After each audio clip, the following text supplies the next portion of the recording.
আসসালামু আলাইকুম। আজকে আমি দ্বিতীয় অঙ্কটা নিয়ে আলোচনা করব। এই অঙ্কের মধ্যে প্রথমেই বলা ছিল আমি প্রশ্নটা সবটুকু আগে পড়ে নিব, তারপরে সলিউশনে যাব। তো যারা পরীক্ষার্থী এবং সেকেন্ড ইয়ারে যে সমস্ত স্টুডেন্টগুলা পরীক্ষার্থী এবং সেকেন্ড ইয়ারে উঠবা, তাদের জন্য এগুলো খুবই গুরুত্বপূর্ণ। শুধু ভিউ করে চলে গেলে তো হবে না, একটু দেখতে হবে। আগে যারা যাদের প্রয়োজন তারা আমাদের ফেসবুক গ্রুপে গিয়ে আগে প্রশ্নটা একটু দেখবেন কষ্ট করে। দেখার পরে যদি মনে হয় অঙ্কটা আমি পারবো, তাহলে সুন্দর হয়ে গেল। আর যদি না হয় প্লিজ আমাদের ইউটিউব চ্যানেলে এসে অঙ্কটা দেখবেন এবং করতে চেষ্টা করবেন। আপনি তথ্য দরকার, আপনার অঙ্ক দরকার, জটিল অঙ্ক। আমি অনেকগুলো অঙ্কের সমন্বয় এই জায়গায় দিয়ে দিয়েছি, অনেক উপকার হবে যদি আপনারা শেষ পর্যন্ত দেখেন। তো আমি আজকে প্রথমে একটা প্রশ্নটা আগে একটু পড়ে নিই। নিয়ম বিশেষ প্রশ্নটা আগে সবটুকু পড়ে নিতে হবে। আর প্রশ্নের মধ্যে কি কি চাইছে সেগুলো আগে একটু দেখতে হবে। প্রশ্নের মধ্যে আমার দেওয়া আছে অঙ্কের মধ্যে যে মূলধন চলতি বছর মনিহারি বাবদ ব্যয়ের পরিমাণ, আয় ব্যয় বিবরণী, আর্থিক অবস্থার তিনটা বিষয় দেওয়া আছে। মনিহারি ব্যয় সংক্রান্ত আমি বিষয়টা একটু শর্টকাটে বলে দিই, বাকিটা আমি পরে বলতেছি সবটুকু। মনিহারি সংক্রান্ত চলতি বছরে ব্যয়ের পরিমাণ বের করার জন্য এবছর আমি চলতি বছরে মনিহারি বাবদ কিছু টাকা ব্যয় করছি। আগের আমার প্রারম্ভিক কিছু মনিহারি ছিল, আবার যে পরিমাণ মনিহারি বাকিতে কিন্তু সেটা আবার সমন্বয় বলা আছে। কিছু টাকা মনিহারি সংক্রান্ত, কিছু টাকা বকেয়া আছে। লাস্টে আবার সবটুকু মনিহারি ব্যবহার করা হয়নি, কিছু মনিহারি রয়ে গেছে। সেই মনিহারিটা করার জন্য মনিহারি অঙ্কটা করে রাখছি, জাস্ট একটু বলে দিই। ফরম্যাটটা হচ্ছে মনিহারি চলতি বছর যে পরিমাণ মনিহারি ক্রয় করা হলো তার সাথে প্রারম্ভিক মনিহারি যোগ করব, বকেয়া মনিহারি যোগ করব, সমাপনী মনিহারি বাদ দিব। তো যারা অল্প সময় দেখে চলে যাবেন, 2 নাম্বার অ্যাটলিস্ট আপনার কাজে লাগবে, এই জন্য আমি অঙ্কটা করে রাখছি, একটু দেখে রাখতে পারেন। প্রারম্ভিক মনিহারির সাথে প্রারম্ভিক মনিহারি যোগ করব, বকেয়া মনিহারি যোগ করব, সমাপনী মনিহারি বাদ দিব। আমাদের প্রারম্ভিক মনিহারি ছিল 3500, না মনিহারি ছিল 3500, প্রারম্ভিক মনিহারি ছিল 500 টাকা, হইল 4000 টাকা। এখনো বকেয়া মনিহারি বাবদ বকেয়া আছে 400 টাকা, আর সমাপনী মনিহারি আছে 1000 টাকা। টোটাল মনিহারি বাবদ ব্যয় হয়েছে 3400 টাকা। এবার আমি বাকি সবটুকু অঙ্ক পড়বো, আপনারা একটু শুনবেন, দেখবেন, তারপরে করবেন। প্রশ্নের মধ্যে দেওয়া আছে কি কি? নগদ উদ্ধৃত দেওয়া আছে, চাঁদা একসাথে দেওয়া আছে। গত অঙ্কটার মধ্যে ছিল চাঁদারা ছিল 3 বছরের টাকা সেপারেট, আজকে টাকাটা একসাথে দেওয়া আছে, টাকা দেওয়া আছে একসাথে। প্রবেশ ফি দেওয়া আছে 45% মুনাফা জাতীয়, বিজ্ঞাপন প্রাপ্তি মুনাফা জাতীয়। প্রবেশ ফি 45% মূলধন জাতীয়, তাহলে 55% মুনাফা জাতীয় হবে। বিনিয়োগের সুদ দেওয়া আছে 4000 টাকা, মুনাফা জাতীয়। চারণ কর মুনাফা জাতীয়, জলযুগ হতে মুনাফা জাতীয়। ঋণ গ্রহণ করা হয়েছে 12%, টাকার পরিমাণ 20,000, 31/7/2019, মানে সপ্তম মাসে ঋণ গ্রহণ করছে শেষ দিনে, তার মানে 5 মাসের সুদ কাউন্ট করতে হবে। আদ্রপত্র বিক্রয়ের পুস্তক মূল্য ছিল 2000 টাকা, বিক্রি করছে 2500 টাকা। আগের অঙ্ক ছিল অন্যরকম, পুস্তক মূল্য ছিল যত টাকা, আগের অঙ্ক তো মনে হয় দেই না, এটা ব্যাপার প্রতি এক কোনো অঙ্কে থাকতে পারে যে পুস্তক মূল্য থেকে বেশি বিক্রি করা, কম বিক্রি করলে ক্ষতি হবে, বেশি বিক্রি করলে লাভ হবে, জাস্ট সিম্পল। প্রধান পাশে আছে বেতন আছে মুনাফা জাতীয়। ভাড়া 75% এর বিষয়ে আমি আগেই বলছি, পার্সেন্টেজ কিভাবে করতে হবে আমি এই বিষয়ে একটা চ্যানেলে দিয়েছি অলরেডি। প্রাঙ্গণ রক্ষণাবেক্ষণ মুনাফা জাতীয়, প্রাঙ্গণ কর মুনাফা জাতীয়, মেরামত খরচ মুনাফা জাতীয়। আসবাবপত্র ক্রয় মূলধন জাতীয়। আসবাবপত্র ক্রয় করা হয়েছে 1/1/2019 সাল, মানে 19 সালের প্রথম দিন কিনা হয়েছে। এই প্রথম দিনের সম্পত্তি কিন্তু আমরা নর্মালি ইয়াতে লিখবো, ওই মূলধন তহবিল বের করার সময় নিব। কিন্তু প্রথম 1 তারিখে এসে যদি আমরা নতুন যে ট্রানজাকশন 1 তারিখে কোন মূলধন তহবিলে আসবে, শুধু ওইগুলাই যে আমার বিগত সালে যা যা ছিল, বিগত সালের জিনিসগুলো 1 তারিখে প্রকাশ পাবে, ওই বিষয়গুলো নিয়ে মূলধন তহবিল নির্ণয় করব। যদি আমি 1 তারিখে একটা সম্পদ কিনে ফেলছি, আজকে বিজনেস শুরু করে আজকে একটা ফার্নিচার কিনা হইলো, সেটা কিন্তু মূলধন তহবিলে আসবে না, এটা মূলধন জাতীয় ব্যয় সম্পদ পাশে যাবে, আর্থিক বিবরণী। একটু বুঝতে হবে বিষয়টা। মনিহারি তো আমি মনিহারি বিষয়টা আগেই বললাম। বাইসাইকেল করে এটা সম্পদ, মূলধন জাতীয়। বকেয়া বিদ্যুৎ খরচ, এই যে জটিল একটা প্রশ্ন, অনেক অঙ্কের মধ্যে একটা আইটেম দিয়ে তো আপনার অঙ্ক ঝামেলা করে দিতে হবে, একটা সমন্বয়ের কারণে পুরো অঙ্কটা মিলবে না, ফুল নাম্বারটা আপনি পাবেন না। বকেয়া মানে আমরা দেই নাই, আবার প্রধান পাশে যে বকেয়া আছে আপনার বুঝতে হবে যে এই বকেয়াটা ছিল আমার বিগত বছরের বকেয়া, বকেয়া মানে দেওয়া হয়নি। আবার বকেয়া আছে প্রধান পাশে। প্রাপ্তি প্রদানের মানে হচ্ছে যে পরিমাণ টাকা ক্যাশ পাবো এবং ক্যাশ দিব চলতি সালে, কোন সালের টাকা সেটা বুঝার বিষয় না, জাস্ট খালি টাকা দেওয়া এবং নেওয়া। আমি টাকা তো প্রদান করলাম, আবার বকেয়া তো দেই নাই, তো কথাগুলো তো উল্টাপাল্টা হয়ে যাচ্ছে। বিষয়টা হচ্ছে এমন, এই বকেয়া বিদ্যুৎ বিলটা ছিল বিগত বিদ্যুৎ বিল, গত বছরের বিদ্যুৎ বিল এই বছর পরিশোধ করা হয়েছে, জাস্ট মিলে গেল। তার মানে এই বিষয়টা কিন্তু মূলধন তহবিলে আসবে বকেয়া দায়ী হিসেবে, মানে দায়ী হিসেবে আসবে। সমাপনী নগদ উদ্ধৃত হয়ে গেল। সমন্বয়ে আমার 1 তারিখে আরো কতগুলো সম্পদ দেওয়া থাকবে। ভূমি দালান কোটা আছে, 12% বিনিয়োগ দেওয়া আছে, আসবাবপত্র আছে, সম্পদ, অগ্রিম চাঁদা, দায়, অগ্রিম বেতন, সম্পদ, আর বিশেষ তহবিল দায়ী পাশে লিখতে। এবার মোট প্রাপ্ত চাঁদার মধ্যে অন্যান্য তথ্যাবলী। মোট প্রাপ্ত চাঁদার মধ্যে বিগত বছরের 1000 টাকা, তার মানে বিগত বছরের চাঁদা বকেয়া ছিল 1000, যে আমি যে চাঁদাটা পাইছি তার মধ্যে। পরবর্তী বছরে 1500 টাকা, তার মানে অগ্রিম চাঁদা। পক্ষান্তরে বছর শেষে মোট অনাদায়ী চাঁদার পরিমাণ 2000 টাকা, মানে এই বছরও সবাই টাকা দেয় নাই, 2000 টাকা বাকি আছে, যার মধ্যে 500 টাকা এখনো বকেয়া। আর একটু ক্রিটিক্যাল এই বিষয়টা, অনেক বেশি ক্রিটিক্যাল। এই একটা সমন্বয় দিলেই বাস অঙ্ক শেষ, আর মিলাইতে পারবেন না। আমি বিষয়টা ক্লিয়ার করে দিচ্ছি। আমি চাঁদা পাইছি 46,000 টাকা, সদস্য সংখ্যা উল্লেখ নাই। এই চাঁদার মধ্যে বিগত বছরে বকেয়া 1000 টাকা আছে, তার মানে আমার এই 1000 টাকা বিগত 1000 টাকা বাদ দিতে হবে। পরবর্তী বছরে বেশি পাইছি, অগ্রিম সেটাও বাদ দিতে হবে। পক্ষান্তরে বছর শেষে অনাদায়ী চাঁদা আছে কত? অনাদায়ী চাঁদার পরিমাণ আছে 2000, মোট অনাদায়ী চাঁদা। এই 2000 টাকার মধ্যে বলতেছি বিগত বছরে 500 টাকা এখনো বকেয়া। তার মানে আমার শুরুতে বিগত বছরে চাঁদা বকেয়া ছিল, শুরুতে দেখলাম 1000 টাকা, এখনো 1000 টাকা বকেয়া আছে। 1000 টাকা কিন্তু অলরেডি পাইছি, তো টোটাল বকেয়াটা ছিল 1500 টাকা। আমরা যখন মূলধন তহবিল বের করবো, বকেয়া চাঁদা লিখতে হবে 1500 টাকা। আর চাঁদার সাথে যত ধরনের থাকতে পারে চাঁদার সমন্বয়, সবগুলো সমন্বয় আমি এই অঙ্কের মধ্যে দিয়ে দিছি। চাঁদা আসতে পারে 3 ধরনের। আগের অঙ্কে আলোচনা করছি 1 ধরনের, এই অঙ্কের মধ্যে একটু ভিন্ন ধরনের। একসাথে চাঁদা দেওয়া আছে, যে চাঁদা দেওয়া আছে তার মধ্যে অগ্রিম চাঁদা আমরা কি করব? যোগ করব। আমরা নরমাল অগ্রিম বিয়োগ করি, কিন্তু বিগত অগ্রিম হওয়ার কারণে যোগ করব। বিগত বছরে বকেয়া চাঁদা 1000 টাকা, এটা বাদ দিব। পরবর্তী বছরের 1500 টাকা অগ্রিম, সেটাও আমরা বাদ দিব। বছর শেষে মোট অনাদায়ী চাঁদার পরিমাণ 2000। আমরা কিন্তু 2000 টাকা অনাদায়ী চাঁদা আমরা যোগ করি, কিন্তু 2000 যোগ করতে পারবো না, কারণ এর মধ্যে 500 টাকা বিগত বছরে এখনো বকেয়া আছে। তার মানে চলতি বছরে বকেয়া চাঁদার পরিমাণ হচ্ছে 1500 টাকা। যদি প্রশ্ন করা হয় চলতি বছরে বকেয়া চাঁদার পরিমাণ কত, 1500 টাকা। অথবা প্রশ্ন আসতে পারে যে চলতি বছরে চাঁদা বাবদ আয় ব্যয় বিবরণীতে কত টাকা যাবে, সেটাও আসতে পারে। আশা করি এটা ক্লিয়ার। 2018 সালে বকেয়া বেতন 1500 টাকা এবছর পরিশোধ করা হয়েছে। বেতন যে দিলাম 1500 টাকা, এই বছর এর মধ্যে 1500 টাকা বেতন বকেয়া পরিশোধ করা হয়েছে। চলতি বছরের বেতন 2000 টাকা এখনো অপরিশোধিত আছে। বকেয়াটা যোগ করব, বিগত বকেয়াটা বাদ দিব। আর বিগত বকেয়াটা কিন্তু সেটা আবার একটু জরুরি কাজে একটু বাইরে গেছিলাম, চলে আসলো। আসবাবপত্রের উপর বার্ষিক অপচয়ের হার 7.5%, তাও পারবো।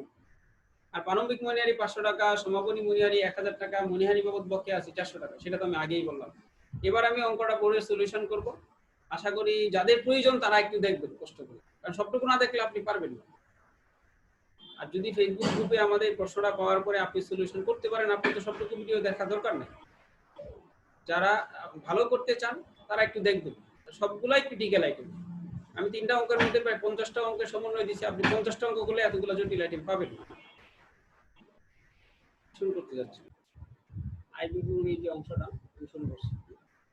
আমি লিখছি আপনাদের জন্য যেন সময়টা একটু কম লাগে। অফিসার্স ক্লাব আইবিবি বিবরণী 2019 সালে 31 ডিসেম্বর তারিখে সমাপ্ত বছরে। আয়ের মধ্যে আমার শুরুতেই আসছিল চাঁদা দেওয়া ছিল 46,000 টাকা। চাঁদার মধ্যে 1000 টাকা বিগত বছরের প্রক্রিয়া বাদ দিলাম, 1500 টাকা অগ্রিম। অগ্রিম বলতে আমরা চলতি অগ্রিম, বিগত অগ্রিম, বিগত অগ্রিমটা শুধু লেখা লাগবে, আর না হয় অগ্রিম লিখতেই হবে শুধু। অগ্রিম পরবর্তী বছরের যেটা, সেটা হচ্ছে 1500 টাকা।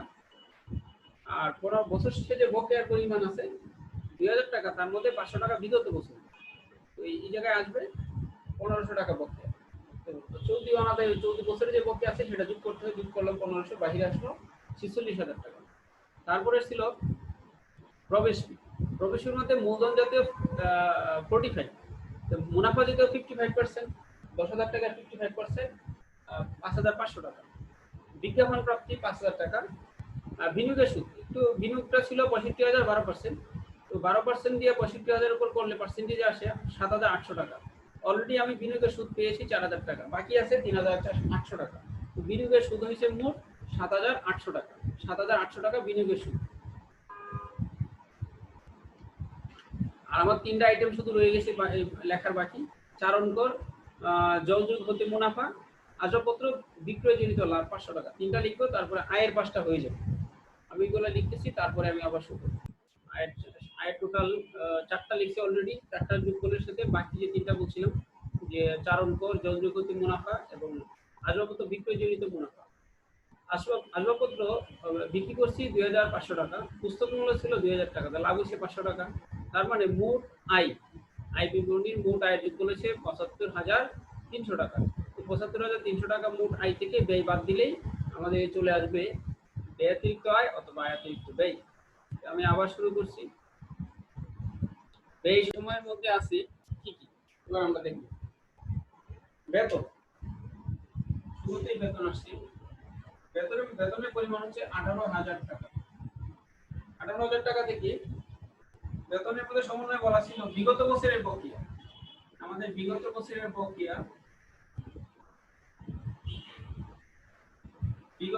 বকেয়া, বেতন 1500 টাকা বাদ দিতে হবে।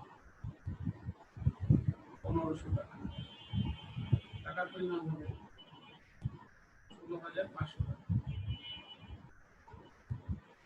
আর চলতি বছরের বকেয়া, জাস্ট বকেয়া লিখতেই হবে, চলতি বছর লেখা দরকার নেই।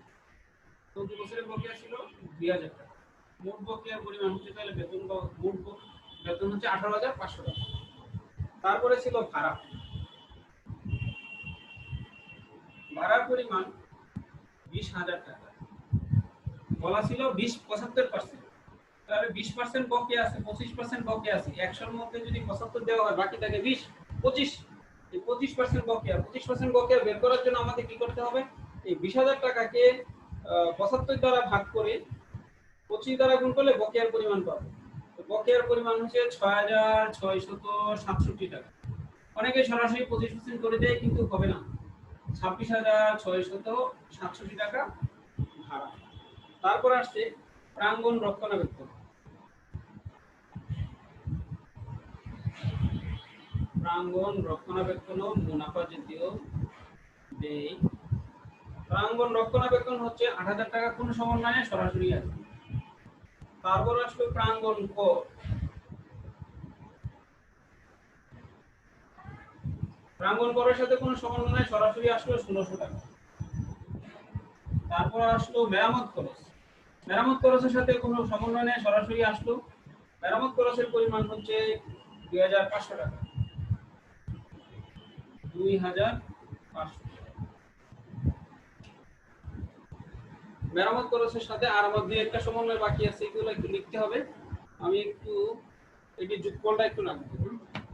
মোট করে এই জায়গায় যে কয়েকটা আইটেম আছে, 18,৫০০ প্লাস 26,৬67 প্লাস 8,000 টাকা, 1600 টাকা, 2,৫০০ টাকা।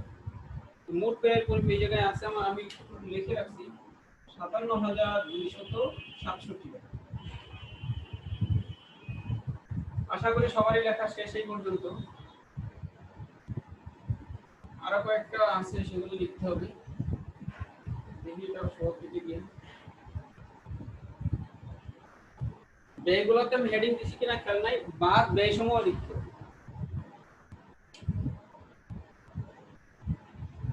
মনিহারি আসবাবপত্র কয় মূলধন জাতীয়, সেটা কিন্তু আসবে না। মনিহারি লেখা আছে, মনিহারি সংক্রান্ত আমি আগেই বললাম বিষয়টা। মনিহারি বাবদ ব্যয় সরাসরি লিখবো, কারণ আমি এটা আগেই করছি। মনিহারি বাবদ ব্যয় আমি লিখে দেবো ক হতে প্রাপ্ত,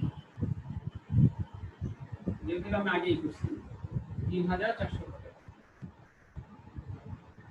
তারপরে আসলো বাইসাইকেল ক্রয় আসবে না, মূলধন জাতীয় সম্পদ। বকেয়া বিদ্যুৎ খরচ আসবে না, কারণ এটা এই চলতি বছরে কোনো বকেয়া বিদ্যুৎ নাই বা দেওয়া হয় না বিদ্যুৎ বাবদ। তবে আসবাবপত্রের অপচয় আছে, সেটা আসবে। আরেকটা বিষয় বেরিয়ে গেল,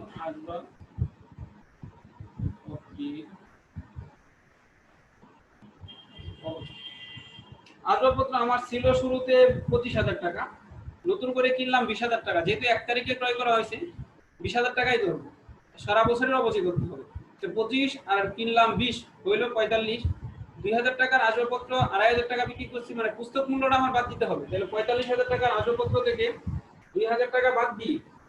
আমি একটু দেখা দিলাম, 45,000 টাকার আসবাবপত্র থেকে 2,000 টাকা পুস্তক মূল্য, সবসময় পুস্তক মূল্য, লাভে বিক্রি করি লসে বিক্রি করি, পুস্তক মূল্য বাদ দিয়ে অবচয় বের করতে হবে। 45,000 টাকা থেকে আমি 45,000 টাকা থেকে 2,000 টাকা বাদ দিয়ে 7.5% করি। অবচয়ের পরিমাণ হচ্ছে 3,225 টাকা। 3,225 টাকা। আরেকটা ছিল, সেটা হচ্ছে ঋণ যে আমি করলাম, ঋণ করছিলাম 31/7/2019। ঋণের সুদ প্রদান করা হয় নাই, প্রধান পাশে কোনো ঋণের সুদ নাই, তার মানে ঋণের সুদটা এখনো বকেয়া আছে, সমন্বয়ে বলা নাই, একটু বুঝতে হবে। ঋণের বকেয়া সুদ, ঋণের বকেয়া সুদ যত টাকা ঋণ করছি, ঋণের বকেয়া সুদ যত টাকা ঋণ করছি, ঋণের পরিমাণ ছিল আমার 20,000 টাকা। 20,000 টাকাকে 12% করে 12 দ্বারা ভাগ করে 5 দ্বারা গুণ করুন, 1,000 টাকা ঋণের বকেয়া সুদ আছে। আমার সবগুলাই পেয়ে গেছি টাকা এই জায়গায়, সবগুলা যোগফল হচ্ছে, একটু যোগফলটা করে দেখি।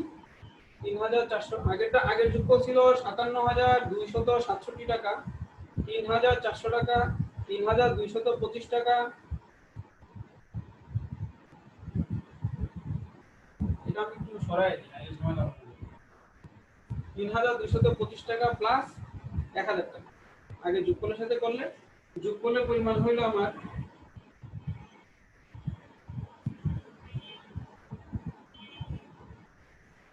যোগফলটা আবার একটু দেখতে হবে। 18,500 ছিল এটা, 1,000, 26,667, 8,000, 1,600 প্লাস 2,500 প্লাস 3,500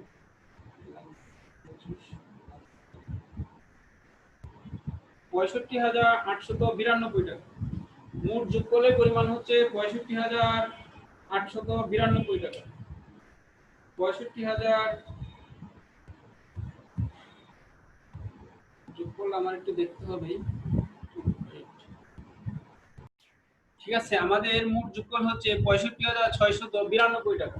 সবগুলা যোগফল হইছে 65,692 টাকা।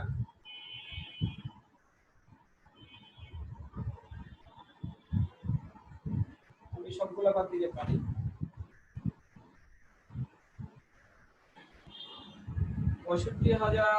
মোট আয় ছিল 75,300 টাকা। 75,300 টাকা থেকে 65,692 টাকা বাদ দিলে আয়ের পরিমাণ হচ্ছে 9,608 টাকা। এর নাম হচ্ছে, আমরা নিট লাভ লিখতে পারবো না, লিখতে হবে যে ব্যয়াতিরিক্ত আয়। ব্যয়ের থেকে আয় বেশি, ব্যয়াতিরিক্ত আয়ের পরিমাণ হচ্ছে 9,608 টাকা। এর মধ্যে আমি একটা বিষয় বলে রাখি, বেতন সংক্রান্ত একটা বিষয় আমার মিস্টেক হয়ে গেছিল। অগ্রিম বেতন 800 টাকা। এই যে বেতন, আমরা জানি বিগত বছরে অগ্রিম বেতন 2019 সালে প্রথম দিনের বেতন মানে এটা অগ্রিম বেতন। বিগত সালে অগ্রিম পরিশোধ করা হয়েছে, ওই বেতনের সাথে একটা সমন্বয় বাদ করছি, বেতনের সাথে 800 টাকা যোগ করতে হবে, কারণ বিগত অগ্রিম যোগ হয়।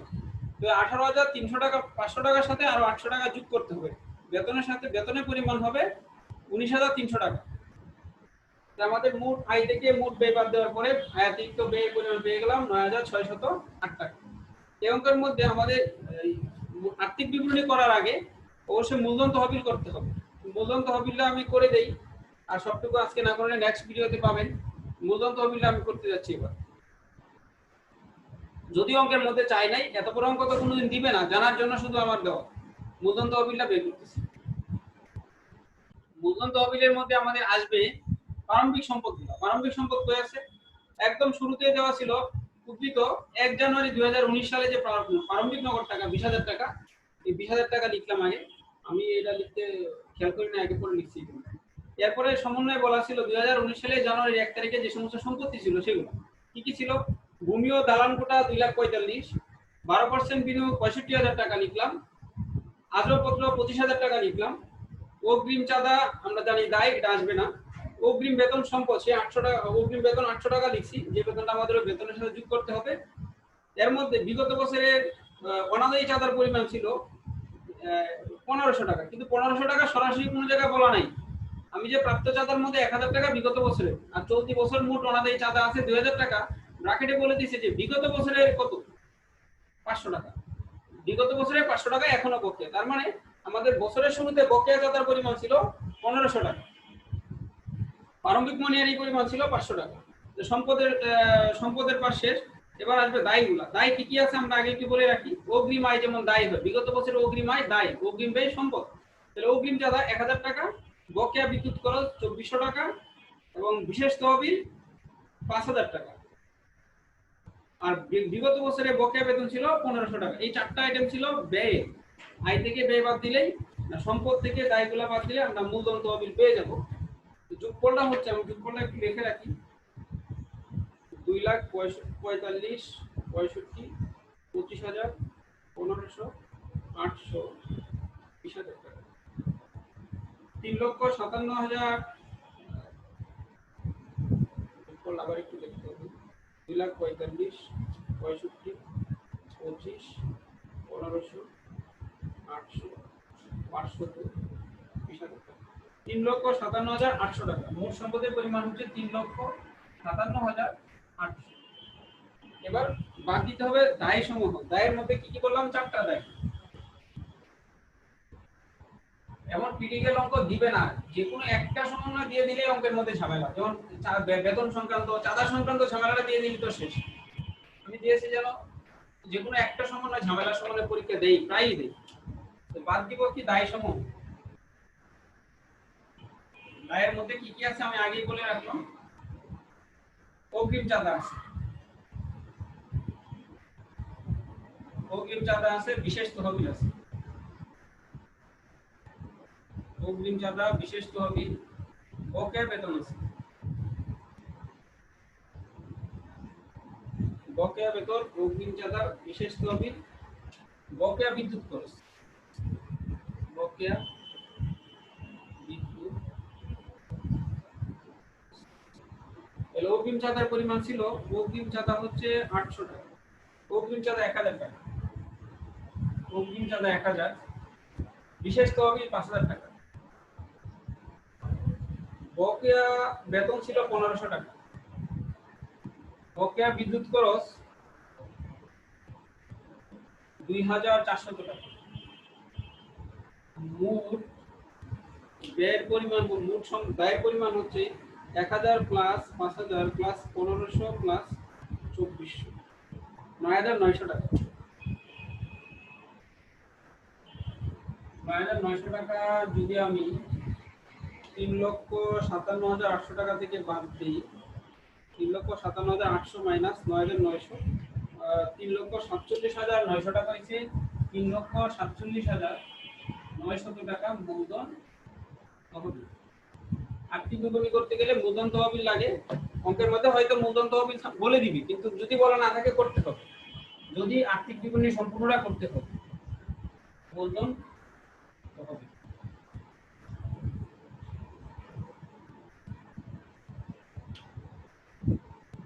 আজকের মতন আমি এই পর্যন্তই রাখবো, বেশি করতে দিব না। একদিনে বেশি করলে অনেকে আবার করতে পারবে না। আমি ফেসবুক গ্রুপে আমার প্রশ্নটা দিয়ে দিছি, তো যাদের খুবই প্রয়োজন মনে করেন এই অঙ্কটা একটু দেখবেন, করবেন। আমি প্রত্যেকটা অধ্যায়ে 2 থেকে 3টা করে অঙ্ক, জটিল অঙ্ক আমি আপলোড দিব, এবং কারো যদি কোনো সমস্যা হয় সরাসরি আমাকে মেসেঞ্জারে নক করলে আমি সলভ করে দিয়ে বলে দিব। তো যারা সবটুকু ভিডিও দেখবেন না তারা কিন্তু বুঝবেন না অঙ্কটা আসলে কেমন, কি করলে না বুঝবেন অঙ্কটা কেমন। আমি এই অংশটা রাখছি, যদি কেউ পারেন করে করবেন। আর্থিক বিবরণীটা আমি তো মূলধন তহবিলটা করেই দিলাম। তাহলে আমার পরবর্তী ভিডিওগুলো দেখার জন্য আমার চ্যানেলটা একটু সাবস্ক্রাইব করে রাখবেন। আল্লাহ হাফেজ।